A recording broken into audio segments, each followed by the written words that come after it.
Nosso bate-papo agora vai ser com Felipe Nobre, coordenador do Núcleo Agro da SIC, da Associação Comercial e Industrial de Cascavel. Felipe, obrigado pela presença. Eu que agradeço o convite, a ti, o André, que fez questão da gente conseguir esse espaço para divulgar o nosso evento e falar um pouquinho mais sobre o nosso trabalho. Conosco também o Vandré, jornalista aqui do Jornal O Paraná. Obrigado também por estar conosco. Satisfação, José Roberto, estar aqui com você, com o Felipe Nobre, né? Falar de um tema tão importante aí, um trabalho tão de excelência que o núcleo da SIC faz, né? Que é o Núcleo Agro, e nós temos essa semana um evento importante, que é o Agro de Valor, e o Felipe está aqui para esclarecer as principais dúvidas, falar um pouco sobre os temas que a gente tem à frente e que serão debatidos nesse evento. Obrigado pela oportunidade. Lembrando que você pode nos acompanhar no Instagram, no Facebook, informações relacionadas a Cascavel, à região oeste, ao Paraná, e pode nos acompanhar também no jornal impresso, o Jornal O Paraná, com as informações da região, do Paraná e do Brasil, e tem também o jornal online, oparaná.com.br. Acesse lá e você vai ter as informações. E o podcast você acompanha uma série de entrevistas, é só entrar lá no canal no YouTube. Aliás, inscreva-se, não está inscrito ainda no canal no YouTube do Jornal Paraná? Inscreva-se, ative o sininho, acompanhe as nossas entrevistas. Essa entrevista, por exemplo, com o Felipe, você pode compartilhar com amigos, pessoas relacionadas ao agro, enfim, quem eventualmente tenha interesse nesse conteúdo. Felipe, fale um pouquinho sobre o trabalho do Núcleo Agro, quando que ele surgiu e como que vem sendo desenvolvidas as atividades. O núcleo, a SIC tem vários núcleos. Existe um programa que se chama Empreender na SIC, e eu acho que são mais de 50 núcleos hoje, né? São muitos núcleos que juntam os empresários conforme o seu setor, principalmente para dar força para cada setor. E normalmente esses núcleos, como as pessoas que trabalham no mesmo setor atuam no mesmo ramo, eles conseguem uma façanha inédita, que é de juntar empresas concorrentes, né? E há 1 ano e meio a gente fundou o núcleo do agronegócio, que é um núcleo um pouco diferente dos demais, porque é um núcleo que eles chamam de multissetorial, porque junta várias empresas do agro, mas que atuam em frentes distintas. Eu tenho 2 empresas lá, a Terraxis, que é a promotora desse evento, do Agro de Valor, para falar sobre crédito de carbono, e a Avante, que trabalha com monitoramento de lavouras com drones e com sementes. E o núcleo, ele junta tantas outras empresas. Tem empresa de sementes também, assim como eu, Sementes Tolim, tem empresa de marketing no agro, tem outra empresa de comunicação no agro também, tem empresas de carretas, tem empresa de pesquisa no agro, de insumos agrícolas. Então o núcleo ele começou de maneira modesta, um pouco truncada, como todos os negócios começam, e hoje está voando, assim, o núcleo tem vários nucleados, várias empresas, o pessoal bem engajado, e agora vai ser o nosso primeiro evento. Felipe, e na verdade tu falou bem, né, a questão do núcleo, e é importante que não há concorrência, né, é o mesmo segmento, várias atividades, mas todos estão ali para darem as mãos, se unirem em busca de um propósito maior, que é gerar resultado para cada segmento, cada negócio ali, não é verdade? É isso aí. Essa não é uma premissa dos núcleos da SIC, né, André? É normal ter concorrentes e até é saudável porque se juntam com o mesmo problema, por exemplo, alguma questão que pode ser influenciada de maneira política pela prefeitura, pelo Estado, pelo governo, ou se associando, né, empresas com a mesma dor, resolvendo em conjunto. Então essa não é uma premissa não concorrência no núcleo. É uma coincidência que aconteceu no nosso, porque realmente o agro é muito amplo. Talvez no futuro até se divida, né? Em agro, equipe comercial, agro, empresas de pesquisa, talvez aconteça isso, né? Mas hoje tem pouca concorrência, tem poucas empresas que se sobrepõem lá. Nós estamos na região mais pujante do Brasil, né, José Roberto? Aqui nós fazemos essa transição do clima temperado para o clima tropical, nós estamos no clima subtropical. Então nós temos tanto produtores que plantam culturas de inverno no inverno, né, como regiões de clima temperado, mas produtores que plantam culturas de verão no inverno, como é o caso do nosso milho safrinha. Então a nossa região é abençoada, altos níveis de fertilidade, as cooperativas bem estruturadas, o governo engajado, vários projetos do governo do estado promovendo o agro do Paraná como sempre à frente e pioneiro nessas vertentes de inovação no agro. Então, se existe uma região adequada e boa para se trabalhar no agro no Brasil, é aqui. A próprio setor de inovação, a gente tem aqui no Oeste do Paraná o Iguaçu Valley, né, que é o setor que junta as startups, as empresas de inovação. Todo mundo conhece o Silicon Valley, né, o Vale do Silício lá na Califórnia.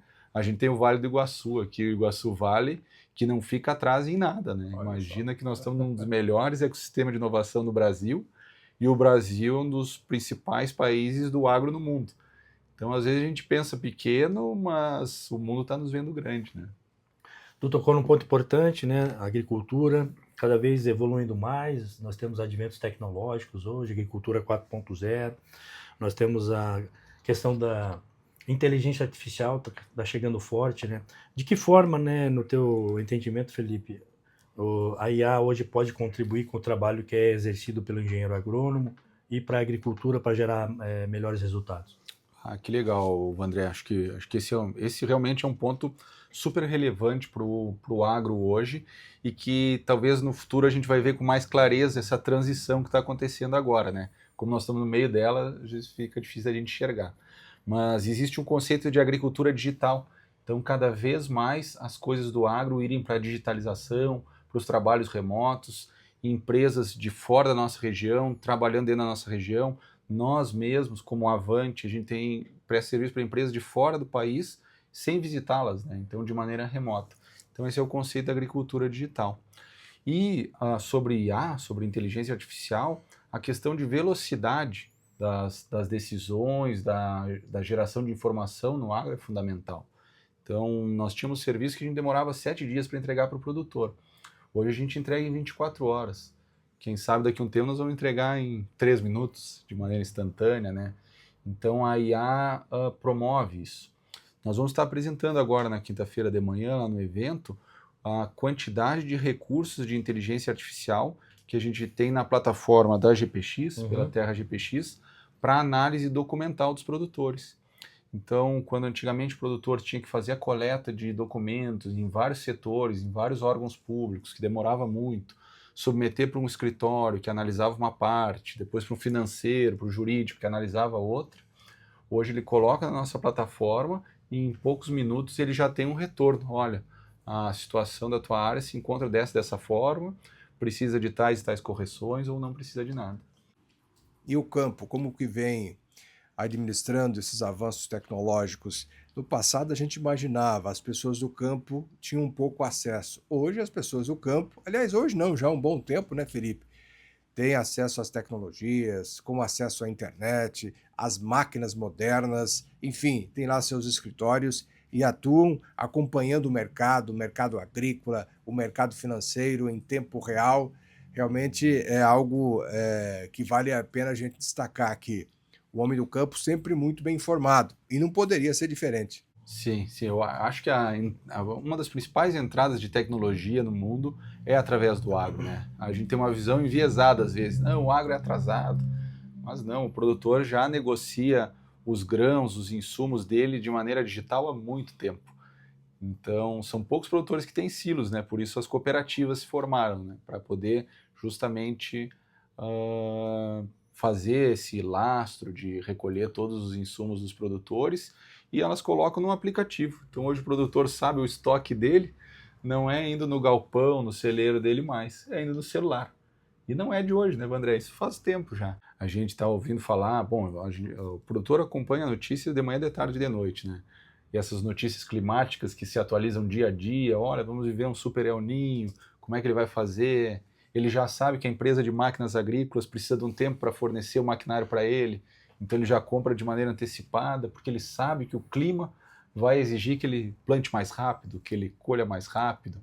Então ele faz um manejo de informações de uma maneira diferenciada. Acho que tinha que ser estudado isso, Roberto. E para ele extrair esses resultados, agora a gente tem que tocar nesse ponto importante também, Felipe. Eu não tenho entendimento. A cobertura hoje do sinal, da internet, a gente precisa avançar para que a gente tenha condições de que os equipamentos funcionem adequadamente, para que o produtor consiga realmente ter esses resultados. A gente precisa dessa cobertura, né, de internet. Você acha que a gente está suficiente hoje ou ainda precisa a gente evoluir dentro desse contexto? Hoje sou aluno de pós-doutorado aqui na Unioeste, não sei se você já sabia, justamente com essa questão de conectividade rural. Porque como eu trabalho com drones, o mapeamento com drones gera um volume de dados muito grande do campo, que é o tal do Big Data, né? Daí tu gera 30 gigas de imagens, de fotos, e tem que levar isso para um computador, porque o processador é uma máquina, né? Como é que tu leva isso? Porque a gente está acostumado com logística no agro, eu tenho que levar 40 toneladas de adubo, trazer 15 toneladas de grão, essa é a logística que normalmente a gente está acostumado. E logística de dados se fala pouco. Mas agora, com essa revolução de informação, a gente precisa trabalhar com transferência de dados. E não é só para poucos dados, pelo contrário. A gente tem um volume de dados grande. Então, ao mesmo tempo que a gente precisa de uma conectividade em todas as regiões, né, uma cobertura de excelência, a gente também precisa que ela seja boa, que ela seja de qualidade. E são coisas antagônicas quando a gente fala de conexão, né? Olha, eu tenho um sinal 2G que vai lá longe, e eu tenho um sinal 5G que fica só aqui perto. Então eu preciso de muitas antenas para ter uma cobertura boa e adequada. Isso ainda é um problema no Brasil, é um problema muito sério. Cada vez a gente vê mais os veículos com antena de Starlink, a gente com 5G, né? O celular não tem mais antena, né? Então ele também perde o sinal rapidamente. E essa questão de infraestrutura, mais uma vez, no Paraná nós estamos num lugar diferenciado, que a gente tem uma cobertura muito boa se comparada ao resto do país. Mas ainda tem muita coisa para melhorar. E sobre as decisões políticas, as decisões dos nossos governantes, a relação com o agro, na sua opinião, Felipe, como tem sido? A gente tem, como eu faço esses trabalhos em parceria com a UniOeste, a gente vê que existe uma tendência de maior alinhamento entre os financiamentos governamentais com as demandas do setor. Que há pouco tempo atrás a gente via que não, que às vezes a universidade pesquisava coisas que não eram de interesse comercial do setor, né? Mas existem os órgãos de pesquisa como CNPq, ICAPES, o Estado aqui tem Fomento Paraná, tem a Fundação Araucária, que é muito forte, e cada vez, pelo que eu vejo, né, não sei se porque eu tenho esse contato eu vejo mais, talvez tenha esse viés, né, mas eu vejo que muitas pesquisas estão focando em soluções que sejam realmente práticas para o produtor, alinhadas com o produtor, e que a universidade e essas instituições elas têm tentado se aproximar das empresas como a minha, para ver, olha, qual é o problema que vocês têm, eu quero resolver o problema de vocês. Então, é óbvio que o volume poderia ser maior, deveria ser maior, sempre pode, né, melhorar, mas eu acho que isso está cada vez melhor alinhado, sabe? E a gente teve recentemente também o anúncio do Plano Safra, né, Felipe? Não sei se chegou a não se aprofundar, mas ficar sabendo algo por cima sobre a questão desse anúncio. Os recursos liberados hoje são suficientes, no teu ponto de vista? Ou o Brasil, como é pujante no agro, ele precisaria um pouco mais de incentivo? Não, independente da questão ali de governo e ideologia partidária, né? Sim. Mas isso já vem de anos atrás. Você acha que o agro ele tem a atenção que merece no Brasil? Eu acho que não, sabe, André? Sim, sendo de maneira muito pontual, mas é uma opinião particular, né? Não é a minha área trabalhar direto com finanças no agro, mas eu acho que o volume dedicado de recursos para o agro deveria ser maior, eu acredito nisso, e a burocracia deveria ser menor, porque o próprio lançamento do Plano Safra, ele vem com muitas entrelinhas, então na prática o recurso acaba sobrando, porque o produtor não consegue acessar com aqueles pré-requisitos que foram definidos. Então, existe essa desconexão do que é decidido em Brasília e do que é demandado aqui em Cascavel. Isso eu acho que sim, não sei a solução, né?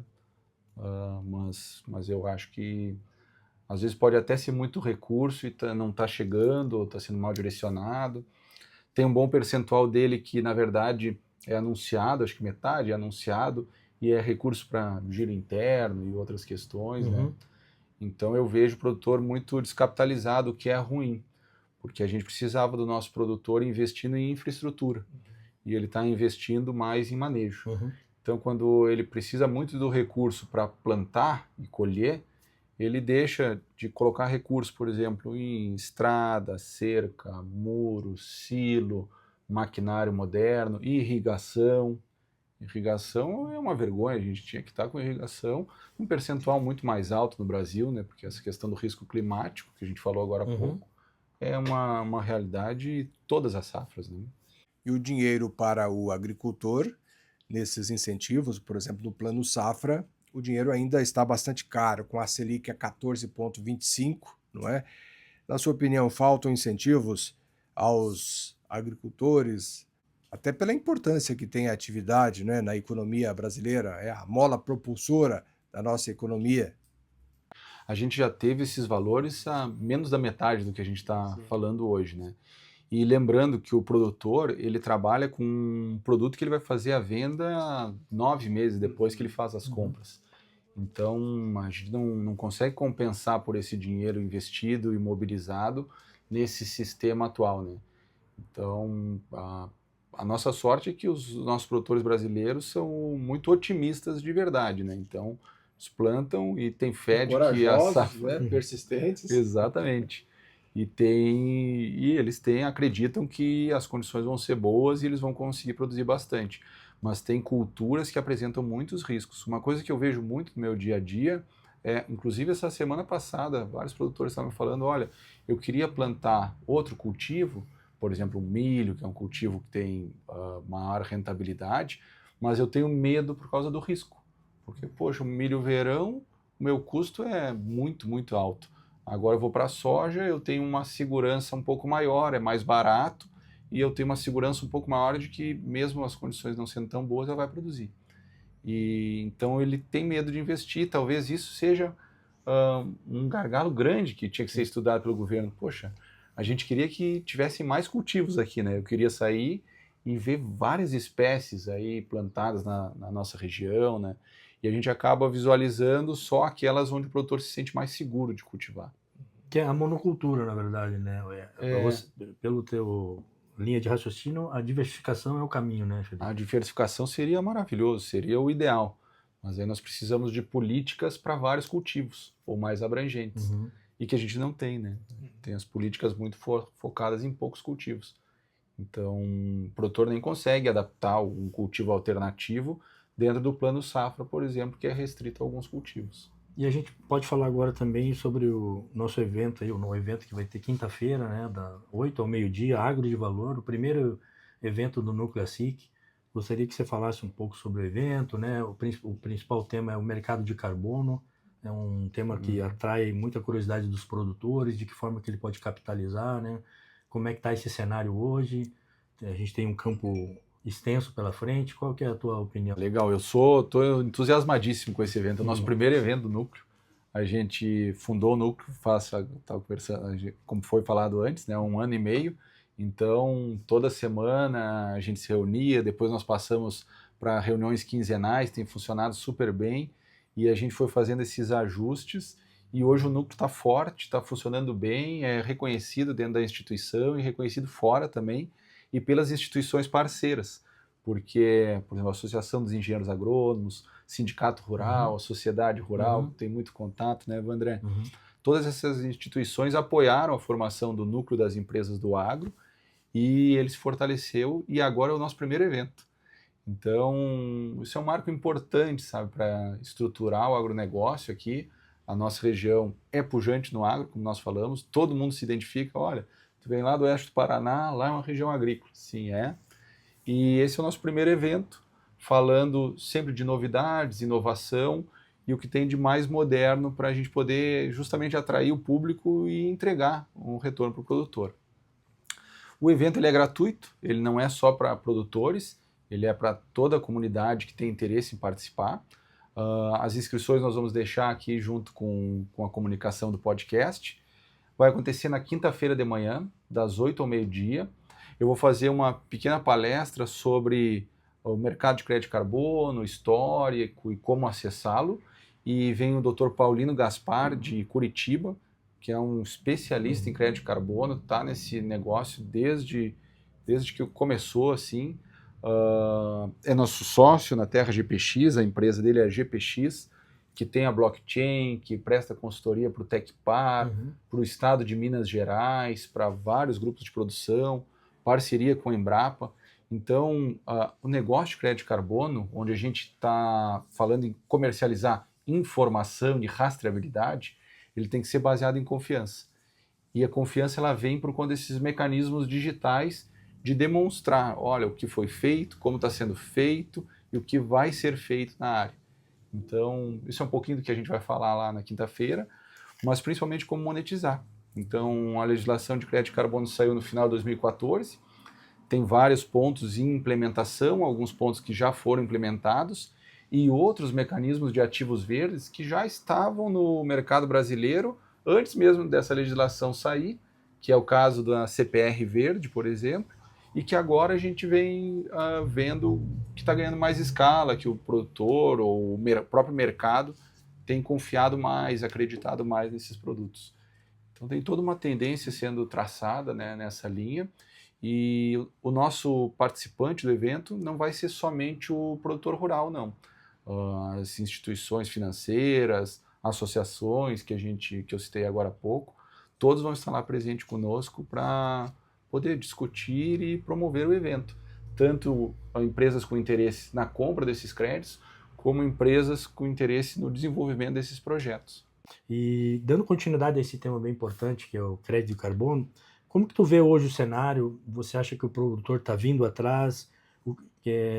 Como que deve ser a conduta dele para buscar mais esclarecimentos? Ou seja, esse evento que nós vamos ter na quinta-feira, lá na Sala Paraná, na SIC, é uma grande oportunidade, né, Felipe?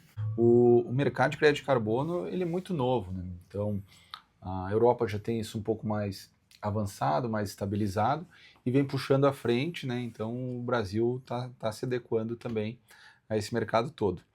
Para o produtor, vai ser mais um produto na prateleira, tá? Então, o produtor ele já produz alimentos, no Brasil ele não é remunerado sobre a área de reserva, por exemplo, aqui no nosso estado tem que ter no mínimo 20% de área de reserva que ninguém paga, né, custo do produtor. Então, todas essas questões e a forma como ele preserva e a forma com que ele usa talvez menos produtos químicos, menos adubos químicos e trabalhe mais com fertilizantes, produtos biológicos e orgânicos, ao invés desses produtos que vêm de longe também. Nossa, teve uma guerra lá no leste europeu, faltou fósforo, faltou adubo, faltou nitrogênio no Brasil. E nós temos fontes aqui perto, nós temos outros mecanismos para tentar disponibilizar isso no solo, ou tentar trazer de regiões dentro do Brasil mesmo.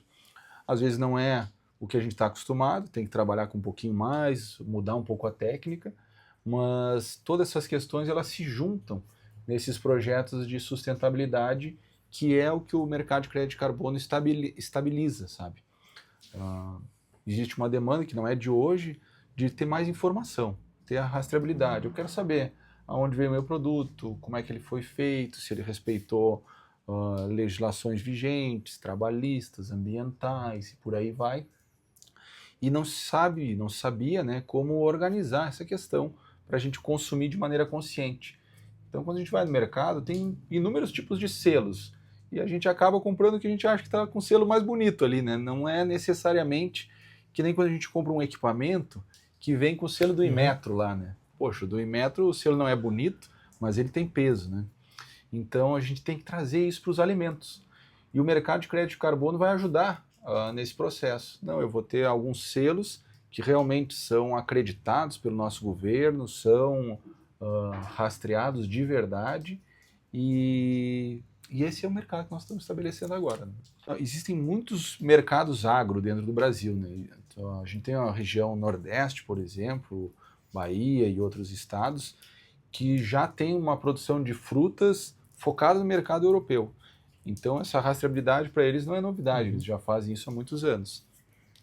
E existe um mercado de escala no Brasil, por exemplo, proteína animal, de grãos, né, e cereais, que esse mercado é muito grande, e a gente tem diversos estados, nós estamos num país continental, e até hoje o Brasil ainda tem dificuldade de fazer a implementação da rastreabilidade. Mas a gente já tem todos os dados. Então, o produtor, eu sou filho de produtor, de pecuarista, então o produtor já informa desde quando o terneiro nasce, todo ano tem que fazer declaração do rebanho, para quem foi vendido, emitir nota fiscal eletrônica. Então, tudo isso está rastreado nos sistemas de agricultura ou na Secretaria da Agricultura do município, do estado e no Ministério da Agricultura. Esses dados já existem, só eles não estão consolidados no Brasil. E não é difícil, tem que ter um país muito menor que o nosso e às vezes até mais simples em algumas coisas, que é o Uruguai aqui do lado, que vende carne rastreada para a Europa. Então na Europa, o europeu prefere consumir essa carne que tem rastreabilidade vindo do país vizinho aqui, do que do Brasil, que poderia estar fornecendo a proteína animal muito maior escala, com muito mais qualidade, mas que está sem a questão da rastreabilidade hoje. Então nós estamos justamente nesse passo aqui, né, para o Brasil se adaptar. Acontece isso com a legislação de sementes também. Olha, tem uma conferência global que combina os parâmetros de produção, comercialização e qualidade de sementes no mundo. Então alguns países se adaptam mais rápido, como é o caso do Paraguai, Argentina, Uruguai, e alguns com um pouco mais de lentidão, que é o nosso caso, infelizmente. Então a gente tem essas questões para trabalhar, que às vezes aqui na ponta da produção a gente quer acelerar esse processo, mas depende de outros parâmetros para seguir, né? No mercado de crédito de carbono, esse é um caminho sem volta. Como a legislação já saiu, ela tem as fases para implementação, e o principal marco que vai acontecer daqui a uns anos é quando as empresas, as indústrias, vão passar a declarar o seu inventário de emissão de gases do efeito estufa. Então, assim como a gente tem a conta que nos dá o consumo de energia elétrica, que nos dá o consumo de água, a gente também vai ter a declaração de quanto que a gente emitiu de gases do efeito estufa. Então a gente fala de carbono por causa do CO2, mas na verdade são equivalentes em carbono. Eu posso emitir metano e outros gases, né, na minha indústria, e todos eles são convertidos para carbono, para CO2, e aí no final a indústria vai ter a conta dela. Olha, emiti X toneladas e removi X toneladas. Essa diferença, ela tem que compensar, que nem a gente que consome energia elétrica, paga uma taxa mínima para a operadora da energia, e o resto a gente compra no mercado, eu ia dizer voluntário, mas não, no mercado que está disponível, das cooperativas de energia, né? No crédito de carbono é da mesma forma. Então a empresa vai declarar como é que ela fez o inventário, quanto que faltou ela compensar, e aí ela vai ter que comprar esses créditos de alguém que tem esses créditos para vender. Quem que tem crédito de carbono para vender? Para tirar carbono do ar, essa é uma máxima muito importante. Para tirar carbono do ar, para fazer remoção de carbono do ar, tem que fazer fotossíntese. A fotossíntese é o processo que tira o carbono. Nós somos feitos de carbono também, mas a gente não faz fotossíntese. Isso veio das plantas, de alguma forma chegou na gente. Então, quanto mais fotossíntese for feita, mais carbono é removido do ar. E aí vem um outro paradigma interessante, né? Puxa, eu tenho as áreas de preservação de floresta nativa, esse tipo de questão, que tem muito valor, porque é um ativo ambiental de preservação ambiental, muito importante, mas eu também tenho a minha lavoura lá, que a lavoura ela foi melhorada agronomicamente para produzir muito, para fazer muita fotossíntese. Então, consequentemente, ela faz uma remoção muito maior também. E agora nós estamos na fase de quantificar isso e gerar em créditos para o produtor. Então, o produtor vai gerar, como ele gera o alimento da lavoura dele, também vai gerar os créditos e vai comercializar lá no final. Muito bacana. Legal. Ô Felipe, a partir de 1º de setembro, a União Europeia começa com os embargos aí em relação a produtos aí derivados, né, relacionados à proteína animal, né? O Brasil é referência mundial em sanidade, em biossegurança. No teu ponto de vista, há certo protecionismo desses países em relação ao Brasil por adotar esse tipo de prática? Assim, qual o entendimento que você tem sobre esse tema? Sim. Eu não trabalho direto no mercado de proteína animal, mas eu acompanho o agro desde sempre, desde que eu nasci. E eu acho que o protecionismo ele é estabelecido, né? Eles entram com medidas para regular preço, né, André? Então, os países todos querem ter balança comercial favorável. O que é isso? Ele precisa que o produto dele valha mais do que o nosso. Ele precisa ganhar mais dinheiro sobre a gente do que a gente sobre ele. Então, poxa, se eu negocia com um país onde exportam eletrônicos. Ele precisa que os eletrônicos sejam supervalorizados e que o alimento seja subvalorizado, né? Então essa é uma força que eu acho que todos os países fazem sobre o Brasil, porque o nosso principal produto vem do meio ambiente, né? E também de rigor no uso de defensivos agrícolas no Brasil, superior à maioria dos países do mundo. Então não teria, porque eu não vejo isso no campo, sabe? Essas questões. Mas... E como negociar isso para poder voltar a encaminhar os produtos lá para a União Europeia? Normalmente esses embargos eles vêm com um bom prazo de negociação antes, né? Não é assim, olha, tem um problema de gripe aviária, suspende tudo amanhã. Não, tem um problema de gripe aviária, vamos fazer o embargo daqui 90 dias. Uhum. Em 90 dias, muita coisa muda, né? O que normalmente muda? Os preços baixam.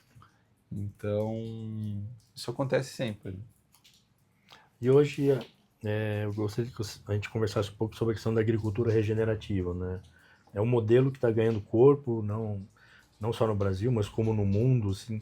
Eu gostaria que você falasse mais em relação à agricultura regenerativa, inclusive grandes potências mundiais, produtoras de alimentos, estão declinando para esse segmento. Qual que é o teu entendimento, a tua opinião em relação a esse novo modelo aí, Felipe? Eu acho que é uma tendência muito interessante, sabe, André?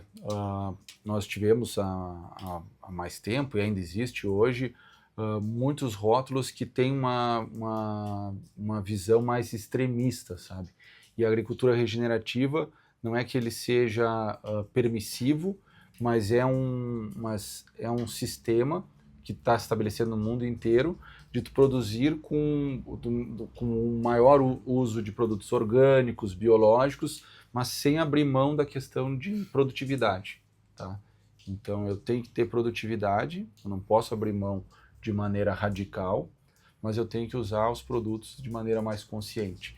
Então, a agricultura regenerativa é um termo que está muito em alta.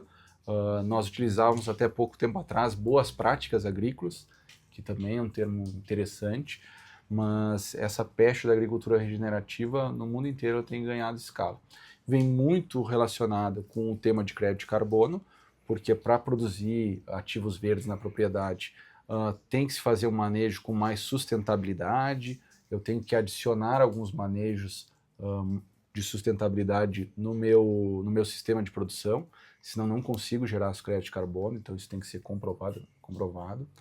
E o Brasil é uma referência. A gente tem no Núcleo Agro, inclusive, a Jane, que é coordenadora de um centro importante de influência para produtores nessa parte de agricultura regenerativa. Participamos também como núcleo aqui do evento que eles promoveram em Marechal Cândido Rondon, que foi excelente. Eu tenho um cliente em Portugal, que é um produtor, que ele lá de Portugal ele contrata o meu serviço por agricultura digital, e lá de Portugal ele participa de cursos de agricultura regenerativa no Brasil. Nossa. Muitas vezes a gente pensa que seria o contrário, né? Não, olha, nós que vamos aprender com eles a fazer agricultura regenerativa. Não que não seja verdade, é óbvio que a gente também aprende muito com eles, né? Mas nesse caso ele está vindo ver como é que isso é feito no Brasil. E vem e faz visitas, e esse curso é semipresencial, e ele está muito satisfeito com o que ele está vendo aqui. Lá em Portugal ele é muito reconhecido por produzir alimentos milho para alimentação humana, né? Principalmente para a fabricação de cerveja, mas também para baby foods, então para alimentação de crianças. Imagina, esse produtor, que é uma referência, que produz alimentos para consumos de bebês na Europa, vem ver como é que a gente está fazendo agricultura regenerativa aqui. Não faz sentido eles mesmos colocarem um embargo e dizerem, não, o nosso produto não é adequado para o consumo lá, né? Então essas questões políticas sempre permeiam o agro, né? E isso deixa muito complexo, porque além de a gente estar sempre atento nas questões técnicas, de mercado, de preço, do clima, de novos lançamentos, de como produzir mais, gastando menos, né? Ainda tem todas essas questões para se resolver. Uma perguntinha que eu gostaria de fazer em relação aos defensivos agrícolas, aos agrotóxicos. A gente ouve muita gente falar ainda, Felipe, sobre o uso aqui no Brasil, que pode ser prejudicial à saúde das pessoas. Alguns questionam como tem sido o uso de defensivos agrícolas nas lavouras aqui do Brasil, na comparação, por exemplo, com outros países, e se há algum risco aos alimentos, enfim, à mesa do brasileiro. Tem muita informação disponível sobre isso, sabe, Zé Roberto? E toda ela normalmente é publicada e tem algum viés, né? A gente tem países que produzem muito por área, por exemplo, a Holanda, que utiliza muito mais que o Brasil, mas muito mais mesmo. A gente tem outros países que também fornecem alimentos para o mundo inteiro, principalmente os países da Ásia Menor, por exemplo, que produzem vários alimentos, entre eles o arroz, que há poucos anos atrás nós tivemos uma possível déficit de fornecimento do arroz nacional, que não houve, né, que os grupos dos arrozeiros no Rio Grande do Sul desmentiram isso na época, mas o governo cogitou a importação de arroz de fora, desses países da Ásia Menor. E foi barrado, justamente porque eles usam produtos que aqui são proibidos. Então, poxa, como é que esse produto é proibido no Brasil e agora a gente vai comprar deles lá? Então, a gente tem uma legislação muito restritiva, que eu concordo, acho que tem que ser restritiva mesmo, a gente tem que usar produtos cada vez menos tóxicos, e a gente está fazendo isso, né? E cada vez menos, tentar substituir, fazer essa substituição. Poxa, se eu tenho a opção de usar um inimigo natural, né, que é uma vespinha que vai lá e caça os insetos na lavoura, ao invés de colocar um defensivo agrícola, se eu tenho essa opção, eu tenho que utilizar. E o produtor brasileiro utiliza. Ah, não, se eu não tenho opção, poxa, eu não posso perder a lavoura e deixar de produzir alimentos. Então eu tenho que usar um produto de baixa toxicidade. Não tenho que nem 8 nem 80, né? E essa é uma observação pertinente, até porque tem os fatores que favorecem a disseminação de pragas aqui, né, Felipe? Nós estamos no clima, que é tropical, e o número de pragas é bem crescente. Não tem como a gente eliminar 100%, produzir sem o defensivo químico, né, Felipe? O Brasil tem caminhado para minimizar esse impacto cada vez mais, né? Exatamente, esse é o ponto. E a questão do clima tropical é interessante, porque esses tempos nós fizemos análise de um cliente que comprou uma área na Amazônia. E nessa análise que a gente fez, via imagens de satélite, mostrava que ele não tinha nenhum mês sem crescimento. Não tinha nenhum mês em que a floresta não crescesse, não mostrasse atividade fotossintética. No índice de vegetação a gente percebe essas notas, né? Olha, não, a planta estabilizou, fechou os estômatos, parou de crescer. Não, a lavoura agora está numa fase sem desenvolvimento. Não, então, no clima tropical, a pegada de carbono acontece todos os dias. Isso é uma coisa interessante, porque se nevasse aqui, não teria como, né? Isso seria inviável. Mesmo no sul, que a gente tem o sul frio, eu sou de Pelotas, do sul do Rio Grande do Sul, a nossa região lá não tem 2 safras de verão, tem uma safra de verão e mais ou menos uma safra de inverno, que já é muito difícil. Mas mesmo no inverno as pastagens crescem, a gente usa pastos que se desenvolvem no inverno. Então nós temos fotossíntese o ano inteiro, sabe? E é uma defesa muito grande do agro, que favorece as pragas, que favorece as doenças. A gente não tem aquela quebra que tem nos países frios, né? Não, olha, veio frio, exterminou todos os inóculos que tinha na área. Não, a gente não tem isso, então a gente tem que conviver com os patógenos, mas também a gente tem esse outro ponto, que nós temos crescimento o ano inteiro. Aqui na nossa região, falei que é uma região diferenciada, tem produtores que conseguem fazer 3 safras no ano. Olha só. Nossa, imagina que loucura isso, né? Agora, 3 safras estabelece um outro conceito que é interessante daqui, que é o conceito da ponte verde. Olha, se eu estou colhendo a minha soja e o Vandré plantou o milho dele há pouco, quando eu colho e acabo com o alimento dos patógenos aqui, eles vão para essa área que está verde. É uma ponte verde. Agora, quando ele colheu o milho dele, que é uma cultura de verão, e o Zé Roberto está com a área dele em desenvolvimento pleno do trigo, que é uma cultura de inverno, eles migram da área do Vandré para o Zé Roberto.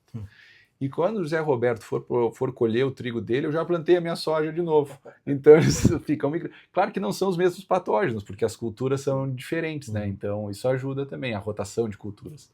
Mas essa é a ponte verde que se estabelece, né, e que favorece muito o desenvolvimento de pragas, doenças, plantas daninhas, né? Tem um ponto que eu acho extremamente importante, que é a sucessão familiar, né? A gente até nossa última reunião, a gente chegou a ventilar essa possibilidade de um evento próximo a gente tratar sobre esse assunto, né? Antigamente predominava aquele conceito de que, meu filho, você tem que ir para a cidade para ser alguém na vida, né? E hoje parece que é inverso, né, Felipe? Hoje, viver do campo hoje faz mais sentido, né? Tentar monetizar e capitalizar por meio do campo.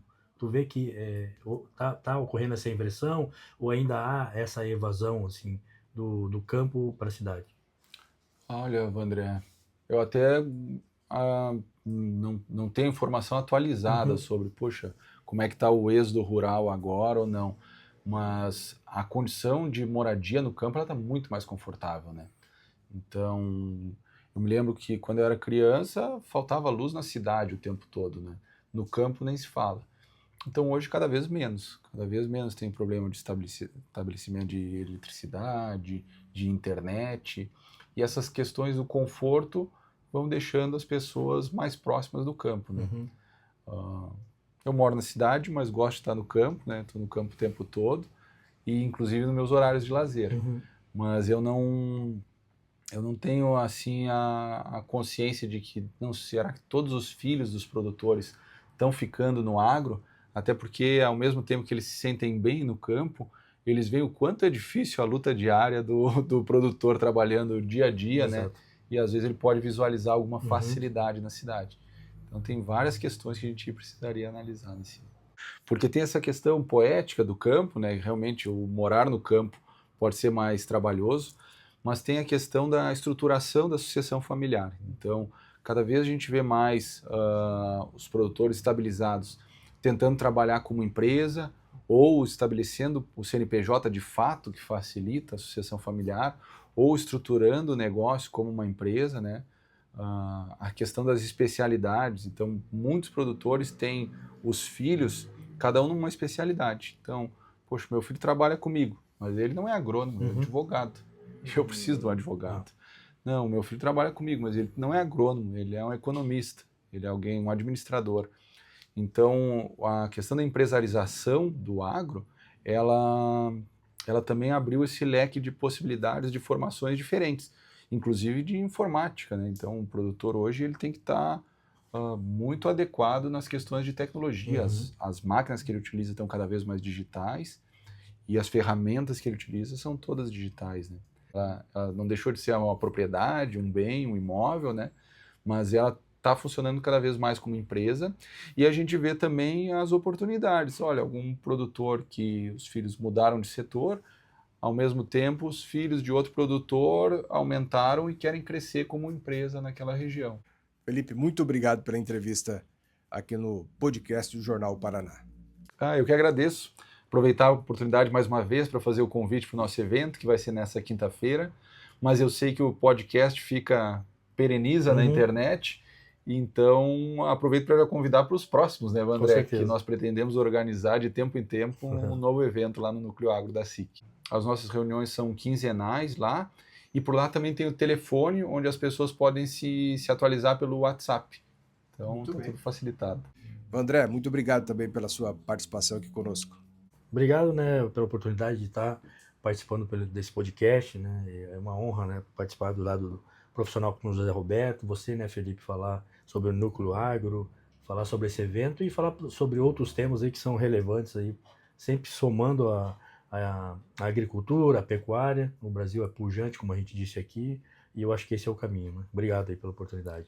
Nós conversamos com Felipe Nobre, coordenador do Núcleo Agro da SIC, da Associação Comercial e Industrial de Cascavel. Inscreva-se no canal, você pode compartilhar também essas informações, ative o sininho, não esqueça, e nos acompanhe nas outras plataformas. Você pode acompanhar as informações do Jornal Paraná, as informações de Cascavel, da região do Paraná e do Brasil, no jornal impresso, ou você pode também acessar oparaná.com.br. E aí você vai ter as informações atualizadas. Fique bem informado com o jornal O Paraná. Muitas informações, alguns recortes, algumas notas, você encontra também no Instagram, no Facebook do Jornal O Paraná. Obrigado e até o nosso próximo encontro.